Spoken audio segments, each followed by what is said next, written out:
प्रधानमंत्री जी की हमेशा सोच रही है कि हर वर्ष हम जो एक वर्ष काम करते हैं जनता के लिए, वो जनता को रिपोर्ट कार्ड प्रस्तुत करें। उसी निमित्त 9 वर्ष के जो सेवा सुशासन और गरीब कल्याण के जो काम हुए, और ये सेवा सुशासन और गरीब कल्याण के कार्य के कारण जो भारत में बदलाव आई है, वो भारत का स्वर्णिम वर्ष रहा। और जिस तरह समाज के अंतिम पंक्ति तक व्यक्ति की विकास किरण पहुंच रही, आज़ादी के बाद उस गरीब को एहसास हो रहा कि हम आज आज़ादी के अमृत काल से लेकर आज स्वर्णिम काल तक पहुंचे। आने वाले समय में जो हम देख रहे हैं, भारत मोदी जी के नेतृत्व में आर्थिक क्षेत्र में हो या रक्षा के क्षेत्र में हो, भारत सिरमौर दुनिया का बनने। हम सब ने देखा कि योग हमारी प्राचीन संस्कृति है। 175 देश मोदी जी के अपील पर योग को सम्मान देने का काम किया।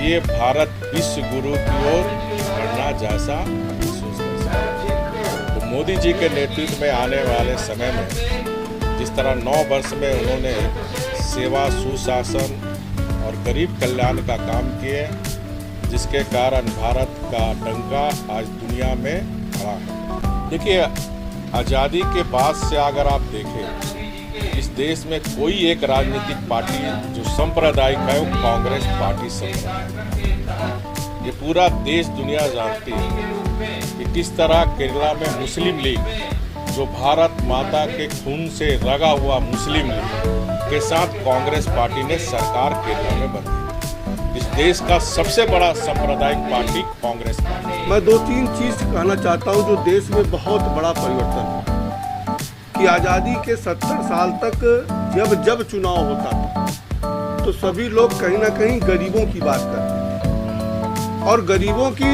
चिंता करने का काम कोई नहीं करता।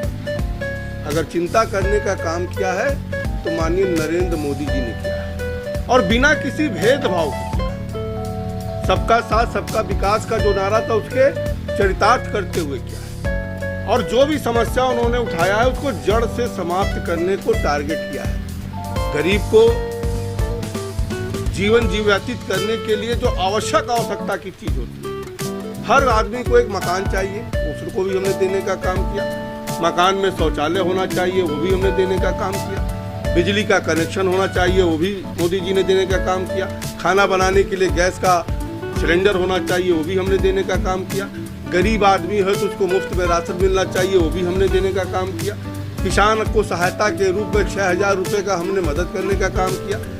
गरीब आदमी कभी जीवन बीमा नहीं करा सकता था, सुरक्षा बीमा नहीं करा सकता था। 12 रुपये में हमने दुर्घटना बीमा 2 लाख का उसका कराया। 330 रुपया में उसका जीवन बीमा हमने कराया, और साथ ही साथ जहां गरीबों का कल्याण किया, वहीं भारत का गौरव भी बढ़ाने का काम किया।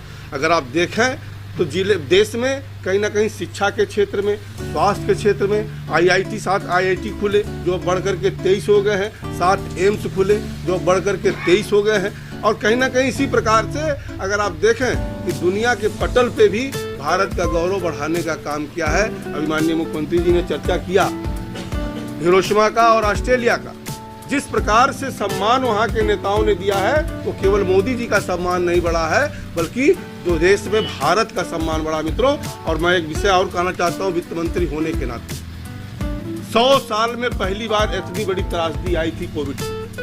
भारत ही नहीं पूरा दुनिया तरस था, लेकिन आप लोगों ने देखा होगा कि एक समय था कि पूरी दुनिया की अर्थव्यवस्था बैठी हुई थी, भारत की भी बैठी हुई थी, लेकिन प्रधानमंत्री जी के कुशल नेतृत्व में और निर्मला सीतारमण जी के देख रेख में हम लोगों ने वी शेप में अर्थव्यवस्था को वापस लाने का काम किया। और उस कोविड काल में भी हमने जनता का साथ नहीं छोड़ा, और 20 लाख करोड़ का पैकेज दे करके, गरीब कल्याण पैकेज दे करके हर गरीब का मदद करने का काम हमारी सरकार ने किया। और हमने इंफ्रास्ट्रक्चर का रास्ता नहीं छोड़ा।